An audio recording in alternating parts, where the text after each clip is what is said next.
Prayagraj division में हुए टीसीसीसी के क्वेश्चन पेपर का आज हम लोग सेकंड पार्ट इस वीडियो में हल करेंगे। प्रश्न संख्या 51 है, श्री गणेश का विलोम क्या है? ऑप्शन नंबर ए में है विनाश, ऑप्शन नंबर बी में है Shri Radha, option number C में है इट श्री, ऑप्शन नंबर डी में है कोई नहीं। श्री गणेश का विलोम होता है इट श्री, यानी ऑप्शन नंबर इसका सी सही है। प्रश्न संख्या 52 है, पृथ्वी का पर्यायवाची क्या है? ऑप्शन ए में है स्वर्णमयी, ऑप्शन नंबर बी में है रत्नगर्भा, ऑप्शन नंबर सी में है वासमती, ऑप्शन नंबर डी में है हिरणागर्भा। पृथ्वी का पर्यायवाची जो है वो होता है रत्नगर्भा, यानी ऑप्शन नंबर इसका बी सही है। प्रश्न संख्या 53 है, निम्न में से कौन सा शब्द अशुद्ध है? ऑप्शन नंबर ए में है कलश, ऑप्शन नंबर बी में है रामायण, ऑप्शन नंबर सी में है पूर्ण, ऑप्शन नंबर डी में है कल्याण। यहाँ पर अशुद्ध जो शब्द है वो सी में लिखा हुआ है, ऑप्शन नंबर इसका सी सही है। प्रश्न संख्या 54 है, कोविड-19 एक रोग है जो किसके कारण होता है? ऑप्शन नंबर ए में है कवक, ऑप्शन नंबर बी में है जीवाणु, ऑप्शन नंबर सी में है प्रोटोजोआ, ऑप्शन नंबर डी में है वायरस। कोविड-19 एक रोग है जो वायरस के कारण फैलता है, इसका ऑप्शन नंबर डी सही है। प्रश्न संख्या 55 है, अथ का विलोम शब्द क्या है? ऑप्शन नंबर ए में है इति, ऑप्शन नंबर बी में है अध, ऑप्शन नंबर सी में है अर्थ और ऑप्शन नंबर डी में है अंत। अध का जो विलोम होता है वो होता है इति, ऑप्शन नंबर ए सही है। प्रश्न संख्या 56 है, प्रतिकूल का विलोम शब्द क्या है? ऑप्शन नंबर ए में है समान, ऑप्शन नंबर बी में है प्रतिदर्श, ऑप्शन नंबर सी में है अनुसार और ऑप्शन डी में है अनुकूल। प्रतिकूल का विलोम जो होता है वो होता है अनुकूल, यानी ऑप्शन नंबर डी सही है। प्रश्न संख्या 57 है, मधुर का विलोम शब्द क्या है? ऑप्शन नंबर ए में है अम्ल, ऑप्शन नंबर बी में है तीक्ष्ण, ऑप्शन नंबर सी में है कटु, ऑप्शन नंबर डी में है क्षारित। मधुर का विलोम जो होता है वो होता है कटु, यानी ऑप्शन नंबर इसका सी सही है। प्रश्न संख्या 58 है, स्वार्थ का विलोम शब्द क्या है? ऑप्शन नंबर ए में है दुराचारी, ऑप्शन नंबर बी में है परोपकार, ऑप्शन नंबर सी में है निस्वार्थ, ऑप्शन नंबर डी में है परमार्थ। स्वार्थ का जो विलोम होता है वो होता है परमार्थ, ऑप्शन नंबर इसका डी सही है। प्रश्न संख्या 59 है, मध्य प्रदेश की राजधानी क्या है? ऑप्शन नंबर ए में है इंदौर, ऑप्शन नंबर बी में है जबलपुर, ऑप्शन नंबर सी में है भोपाल और ऑप्शन नंबर डी में है इटारसी। मध्य प्रदेश की राजधानी जो है भोपाल है, ऑप्शन नंबर इसका सी सही है। प्रश्न संख्या 60 है, मनोहरगंज स्टेशन का अल्फा कोड क्या है? ऑप्शन नंबर ए में दिया है MNR, ऑप्शन नंबर बी में दिया है MNI, ऑप्शन नंबर सी में दिया है MNZ और ऑप्शन नंबर डी में दिया है MNJ। मनोहरगंज स्टेशन का अल्फा कोड जो है वो है MNJ, यानी ऑप्शन नंबर इसका डी सही है। प्रश्न संख्या 61 है, सूबेदारगंज स्टेशन का अल्फा कोड क्या है? ऑप्शन नंबर ए में दिया है SFJ, ऑप्शन नंबर बी में दिया है SFI, ऑप्शन नंबर सी में दिया है SFZ और ऑप्शन नंबर डी में दिया है SFG। सूबेदारगंज स्टेशन का अल्फा कोड है SFG, यानी ऑप्शन नंबर इसका डी सही है। प्रश्न संख्या 62 है, MIU किस स्टेशन का अल्फा कोड है? ऑप्शन नंबर ए में है महारावल, ऑप्शन नंबर बी में है मंडूरगढ़ी, ऑप्शन नंबर सी में है मारीपत, ऑप्शन नंबर डी में है मक्खनपुर। MIU जो है वो मारीपत स्टेशन का अल्फा कोड है, इसका ऑप्शन नंबर सी सही है। प्रश्न संख्या 63 है, CNB अल्फा कोड किस स्टेशन का है? ऑप्शन नंबर ए में दिया है काकेरी, ऑप्शन नंबर बी में दिया है Kanpur central, option number C में दिया है चंदेरी, ऑप्शन नंबर डी में दिया है चौपन। CNB जो है वो कानपुर सेंट्रल का अल्फा कोड है, ऑप्शन नंबर इसका बी सही है। प्रश्न संख्या 64 है, रेल परिसर में धूम्रपान करने पर सजा का प्रावधान रेल अधिनियम की कौन सी धारा में है? ऑप्शन नंबर ए में दिया है धारा 165, ऑप्शन नंबर बी में दिया है धारा 166, ऑप्शन नंबर सी में दिया है धारा 167 और ऑप्शन नंबर डी में दिया है धारा 168। रेल परिसर में धूम्रपान करने पर सजा का प्रावधान रेल अधिनियम की धारा 167 में दिया गया है। इसका ऑप्शन नंबर सी सही है। प्रश्न संख्या 65 है, हल कीजिए। 75 + 10 - 50 ब्रैकेट में है 35 - 20। इसको हल कर लेंगे। पहले ब्रैकेट के अंदर को 35 में से 20 माइनस कर देंगे, हो जाएगा 15। और उसके बाद 15 को 50 से गुणा करेंगे तो आ जाएगा 750। और 750 में से 75 और 10 जोड़ लेंगे, ये 85 हो जाएगा। 85 में से 750 घटाएंगे तो आ जाएगा -665। अब ऑप्शन में ए में देखेंगे 425 है, बी में है 565, सी में है 545 और डी में है 525। इन ऑप्शनों में से किसी भी ऑप्शन में वो नहीं है, ये सवाल ही यहाँ पे गलत है। प्रश्न संख्या 66 है, किसी स्कूल में 900 विद्यार्थी हैं जिनमें लड़कों की संख्या 460 है, तो लड़कियों की संख्या कितनी होगी। यहाँ पे 900 विद्यार्थी में से 460 विद्यार्थी को अलग कर देंगे, यानी 900 में से 460 को माइनस कर देंगे तो आ जाएगा 440, यानी ऑप्शन नंबर इसका बी सही है। प्रश्न संख्या 67 है, एक पेन 85 रुपये में खरीद कर 98 रुपये में बेचने पर कुल कितना मुनाफा होगा। 98 में से 85 को घटा देंगे तो आ जाएगा 13 रुपये, यानी बेचने पर 13 रुपये का मुनाफा होगा। ऑप्शन नंबर इसका सी सही है। प्रश्न संख्या 68 है, टुंडला से कानपुर स्टेशन तक एक व्यक्ति का किराया 175 रुपये है, तो 4 व्यक्तियों का किराया कितना होगा। 175 गुने में 4 कर देंगे तो आ जाएगा 700, यानी ऑप्शन नंबर इसका बी सही है। प्रश्न संख्या 69 है, 24, 28 और 32 का औसत निकालिए। 24 और 28 और 32 को जोड़ लेंगे, उसके बाद बटे में 3 कर देंगे तो आ जाएगा 28, यानी ऑप्शन नंबर इसका बी सही है। प्रश्न संख्या 70 है, प्रयागराज से कानपुर तक एक व्यक्ति का किराया 280 रुपये है और बालक का किराया 45 रुपये है, तो एक व्यक्ति तथा 2 बालक का किराया कितना होगा। जिसमें एक व्यक्ति का कह रहा है 280 और प्लस 2 बालक का कह रहा है तो 45 गुणे 2 यानी 90। 280 और 90 जोड़ देंगे तो 370 आएगा, इसका ऑप्शन नंबर डी सही है। प्रश्न संख्या 71 है, भारत और पाकिस्तान के बीच कौन सी ट्रेन चलती है।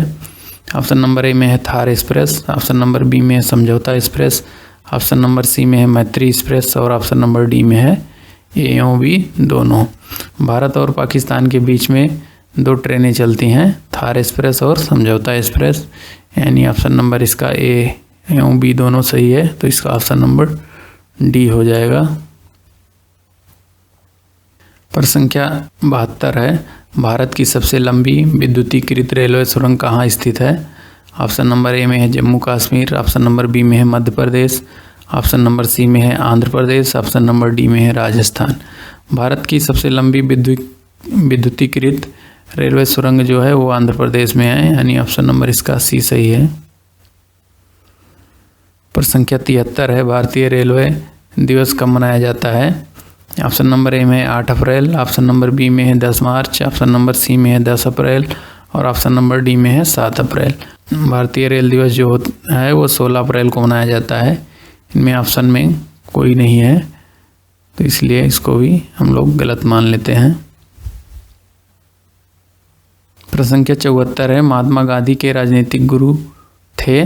ऑप्शन नंबर ए में दिया है Madan Mohan Malviya, option number B में दिया है Bal Gangadhar Tilak, option number C में दिया है लाला लाजपत राय और ऑप्शन नंबर डी में दिया है गोपाल कृष्ण गोखले। महात्मा गांधी के राजनीतिक जो गुरु थे वो थे गोपाल कृष्ण गोखले, ऑप्शन नंबर इसका डी सही है। प्रश्न संख्या 75 है, अनारक्षित टिकट रद्द कराने पर लेखन शुल्क कितना कटता है।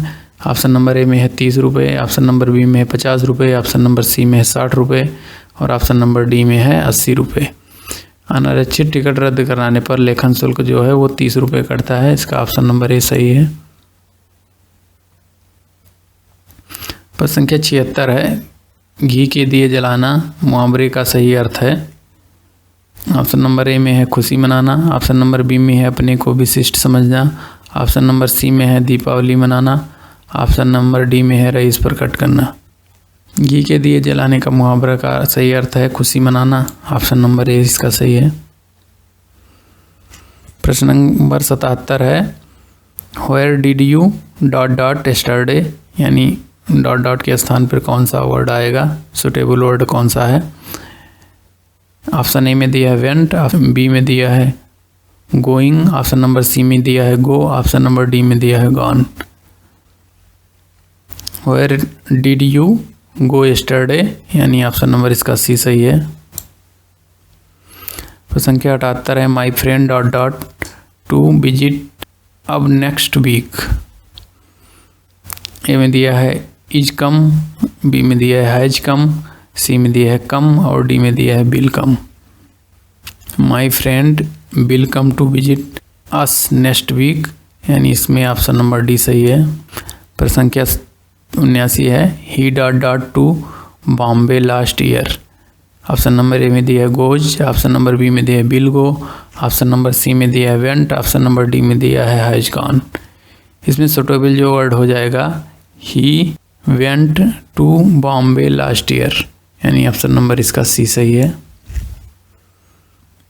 प्रश्न संख्या 80 है my father dot dot in an American firm. Option number A में दिया है वर्किंग, ऑप्शन नंबर बी में दिया है does working, option number C में दिया है वर्क्स, ऑप्शन नंबर डी में दिया है नन ऑफ दीज।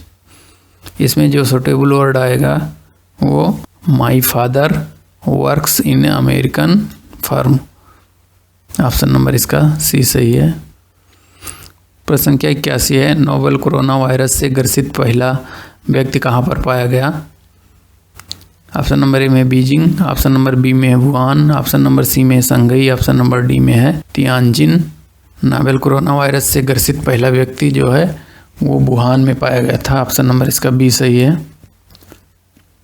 प्रश्न संख्या 82 है नोवेल कोरोना वायरस के कुछ हल्के लक्षण क्या हो सकते हैं।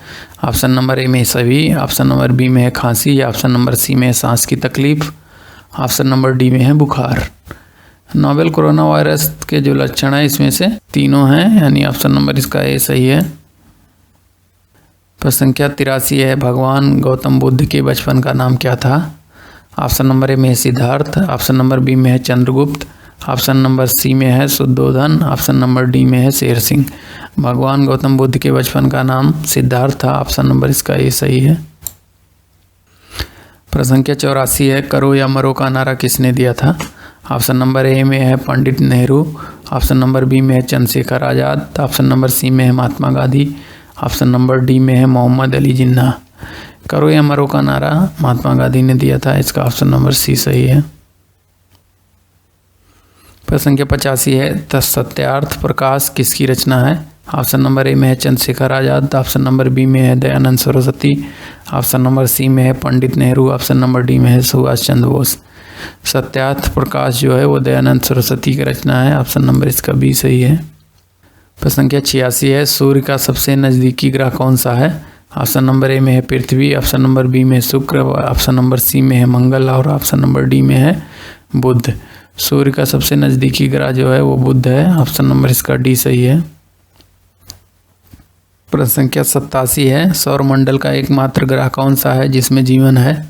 ऑप्शन नंबर ए में है शनि, ऑप्शन नंबर बी में है पृथ्वी, ऑप्शन नंबर सी में है बुध, ऑप्शन नंबर डी में है शुक्र। सौरमंडल का एकमात्र ग्रह जिस पे जीवन है वो पृथ्वी है, ऑप्शन नंबर इसका बी सही है। प्रश्न संख्या 88 है पुच्छल तारा क्या है। ऑप्शन नंबर ए में है धूमकेतु, ऑप्शन नंबर बी में है तारा, ऑप्शन नंबर सी में है ग्रह, ऑप्शन नंबर डी में है उपग्रह। पुच्छल तारा धूमकेतु को कहते हैं, ऑप्शन नंबर इसका ए सही है।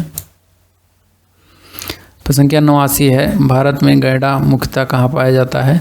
ऑप्शन नंबर ए में है Uttar Pradesh, option number B में है असम, ऑप्शन नंबर सी में है तमिलनाडु, ऑप्शन नंबर डी में है राजस्थान।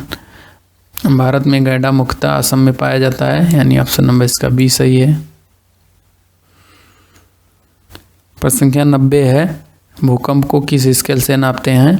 ऑप्शन नंबर ए में है रिएक्टर पैमाने से, ऑप्शन नंबर बी में है किलोमीटर से, ऑप्शन नंबर सी में है किलोलीटर से, ऑप्शन नंबर डी में है एनीमोमीटर से। भूकंप को रिएक्टर पैमाने से नापते हैं, इसका ऑप्शन नंबर ए सही है। प्रश्न संख्या 91 है, 1 लीटर में कितने मिलीलीटर होते हैं? ऑप्शन नंबर ए में दिया है 1000, ऑप्शन नंबर बी में दिया है 100, ऑप्शन नंबर सी में दिया है 500, ऑप्शन नंबर डी में दिया है 1800। 1 लीटर में 1000 मिलीलीटर होते हैं। ऑप्शन नंबर इसका ए सही है। प्रश्न संख्या 92 है, विद्युत ऊर्जा को ध्वनि ऊर्जा में कौन बदलता है? ऑप्शन नंबर ए में है मोमबत्ती, ऑप्शन नंबर बी में है डायनमो, ऑप्शन नंबर सी में है loud speaker, option number D में है विद्युत सेल। विद्युत ऊर्जा को ध्वनि ऊर्जा में लाउड स्पीकर बदलता है। ऑप्शन नंबर इसका सी सही है। प्रश्न संख्या 93 है, इनमें से विद्युत का सुचालक कौन नहीं है? ऑप्शन नंबर ए में है लोहा, ऑप्शन नंबर बी में है पीतल, ऑप्शन नंबर सी में है लकड़ी, ऑप्शन नंबर डी में है एल्यूमिनियम। इसमें से लकड़ी जो है वो विद्युत का सुचालक नहीं है। प्रश्न संख्या 94 है, किसी चुंबक के 2 ध्रुव कौन है? ऑप्शन नंबर ए में दिया है N-S, ऑप्शन नंबर बी में दिया है E-W, ऑप्शन नंबर सी में दिया है S-P, ऑप्शन नंबर डी में दिया है E-S। किसी चुंबक के 2 ध्रुव जो होते हैं नॉर्थ और साउथ होते हैं। इसका ऑप्शन नंबर ए सही है। प्रश्न संख्या 95 है, स्पीडोमीटर से क्या नापा जाता है? ऑप्शन नंबर ए में है ध्वनि, ऑप्शन नंबर बी में है आर्द्रता, ऑप्शन नंबर सी में है प्रकाश, ऑप्शन नंबर डी में है गति। स्पीडोमीटर से जो होता है वो गति नापा जाता है। ऑप्शन नंबर इसका डी सही है। प्रश्न संख्या 96 है, मैथ का सवाल है, 2538 प्लस 6752 प्लस 4624 माइनस 253, यानी तीनों संख्याओं को जोड़कर उसमें से 253 को माइनस कर देंगे तो इसमें उत्तर जो है वो 13661 आएगा। ऑप्शन नंबर इसका बी सही है। प्रश्न संख्या 97 है, 253 गुने में 27, 253 को 27 से गुणा करेंगे तो इसका आंसर जो है वो आएगा 6831, यानी ऑप्शन नंबर इसका सी सही है। प्रश्न संख्या 98 है, 15 माइनस 15 बटे में 5 गुणे में 2 है, इसको हल करेंगे तो इसका ऑप्शन नंबर बी सही हो जाएगा, 9 आएगा। प्रश्न संख्या 99 है, 900 का 3% कितना होगा? 900 गुणे 3/100 कर देंगे तो 2 0 से कट जाएंगे, उसके बाद 9 गुणे 3 हो जाएगा यानी 27। ऑप्शन नंबर इसका बी सही है। प्रश्न संख्या 100 है, मेटल पास कितने प्रकार के होते हैं? ऑप्शन नंबर ए में है 1, ऑप्शन नंबर बी में है 2, ऑप्शन नंबर सी में है 3, ऑप्शन नंबर डी में है 4। मेटल पास जो होते हैं वो 3 प्रकार के होते हैं। ऑप्शन नंबर इसका सी सही है। प्रश्न संख्या 101 है जो राजभाषा से संबंधित है। राजभाषा अधिनियम का प्रथम संशोधन कब हुआ था? ऑप्शन नंबर ए में दिया है 1967, ऑप्शन नंबर बी में दिया है 1980, ऑप्शन नंबर सी में दिया है 1992, ऑप्शन नंबर डी में दिया है 1970। राजभाषा अधिनियम का जो प्रथम संशोधन हुआ था वो 1967 में हुआ था। ऑप्शन नंबर इसका ए सही है। प्रश्न संख्या 102 है, राजभाषा अधिनियम 1963 के अनुसार केंद्र सरकार को नियम बनाने की शक्ति किस धारा के अंतर दी गई है? ऑप्शन नंबर ए में है धारा 8, ऑप्शन नंबर बी में है धारा 9, ऑप्शन नंबर सी में है धारा 11, ऑप्शन नंबर डी में है धारा 7। राजभाषा अधिनियम 1963 के अनुसार केंद्र सरकार को नियम बनाने की शक्ति धारा 8 में दी गई है। ऑप्शन नंबर इसका ए सही है। प्रश्न संख्या 3 है, हिंदी क्या है? ऑप्शन नंबर ए में है भाषा, ऑप्शन नंबर बी में है लिपि, ऑप्शन नंबर सी में है मशीन भाषा, ऑप्शन नंबर डी में इनमें से कोई नहीं। हिंदी जो है वो एक भाषा है, यानी ऑप्शन नंबर इसका ए सही है। प्रश्न संख्या 104 है, केंद्रीय कार्यालय में कार्यरत कर्मचारियों के लिए हिंदी शिक्षण योजना का प्रारंभिक पाठ्यक्रम क्या है? ऑप्शन नंबर ए में है प्रबोध, ऑप्शन नंबर बी में है प्रवीण, ऑप्शन नंबर सी में है प्राज्ञ, ऑप्शन नंबर डी में है इनमें से कोई नहीं। केंद्रीय कार्यालय में कार्यरत कर्मचारियों के लिए हिंदी प्रशिक्षण योजना का प्रारंभिक पाठ्यक्रम प्रबोध है। ऑप्शन नंबर इसका ए सही है। प्रश्न संख्या 105 है, प्रबोध परीक्षा में 70% अंक प्राप्त करने पर कितना नगद पुरस्कार मिलता है? ऑप्शन नंबर ए में है 1600, ऑप्शन नंबर बी में है 1700, ऑप्शन नंबर सी में है 2000, ऑप्शन नंबर डी में है 2200। प्रबोध परीक्षा में 70% अंक प्राप्त करने पर जो नगद पुरस्कार है वो 1600 रुपये दिया जाता है। ऑप्शन नंबर इसका ए सही है। प्रश्न संख्या 106 है, हिंदी में कथा, कहानी, संग्रह या उपन्यास लेखन हेतु कौन सा पुरस्कार योजना प्रचलित है? ऑप्शन नंबर ए में है प्रेमचंद पुरस्कार, ऑप्शन नंबर बी में है महादेवी वर्मा पुरस्कार, ऑप्शन नंबर सी में है स्वामी विवेकानंद पुरस्कार, ऑप्शन नंबर डी में है तुलसीदास पुरस्कार। हिंदी में कथा, कहानी, संग्रह एवं उपन्यास लेखन हेतु जो पुरस्कार दिया जाता है वो प्रेमचंद पुरस्कार। ऑप्शन नंबर इसका ए सही है। प्रश्न संख्या 107 है, विश्व हिंदी दिवस कब मनाया जाता है? ऑप्शन नंबर ए में है 10 जनवरी, ऑप्शन नंबर बी में है 14 जनवरी, ऑप्शन नंबर सी में है 17 जनवरी, ऑप्शन नंबर डी में है 27 जनवरी। विश्व हिंदी दिवस जो है वो 10 जनवरी को मनाया जाता है और हिंदी दिवस जो है वो 14 सितंबर को मनाया जाता है। प्रश्न संख्या 108 है, वरिष्ठ प्रशासनिक ग्रेड के अधिकारियों को कौन सा राजभाषा रजत पदक प्रदान किया जाता है? ऑप्शन नंबर ए में है रेल मंत्री राजभाषा पदक, ऑप्शन नंबर बी में है प्रधानमंत्री राजभाषा पदक, ऑप्शन नंबर सी में है राष्ट्रपति राजभाषा पदक, ऑप्शन नंबर डी में है मुख्यमंत्री राजभाषा पदक। इसका ऑप्शन नंबर ए सही है, रेल मंत्री राजभाषा पदक। प्रश्न संख्या 109 है, हिंदी में काव्य गजल संग्रह पुस्तक लेखन हेतु कौन सा पुरस्कार प्रदान किया जाता है? ऑप्शन नंबर ए में है मैथिली शरण गुप्ता पुरस्कार, ऑप्शन नंबर बी में है लाला हरदयाल पुरस्कार, ऑप्शन नंबर सी में है लता मंगेशकर पुरस्कार, ऑप्शन नंबर डी में है दीनानाथ पुरस्कार। हिंदी में काव्य गजल संग्रह पुस्तक लेखन हेतु जो पुरस्कार प्रदान किया जाता है वो लता मंगेशकर पुरस्कार। ऑप्शन नंबर इसका सी सही है। प्रश्न संख्या 110 है, संविधान की 8वीं अनुसूची में मैथिली भाषा को किस वर्ष जोड़ा गया? ऑप्शन नंबर ए में है 2003, ऑप्शन नंबर बी में है 1972, ऑप्शन नंबर सी में है 1980, ऑप्शन नंबर डी में है 1985। संविधान की 8वीं अनुसूची में मैथिली भाषा को 2003 में जोड़ा गया। ऑप्शन नंबर इसका ए सही है।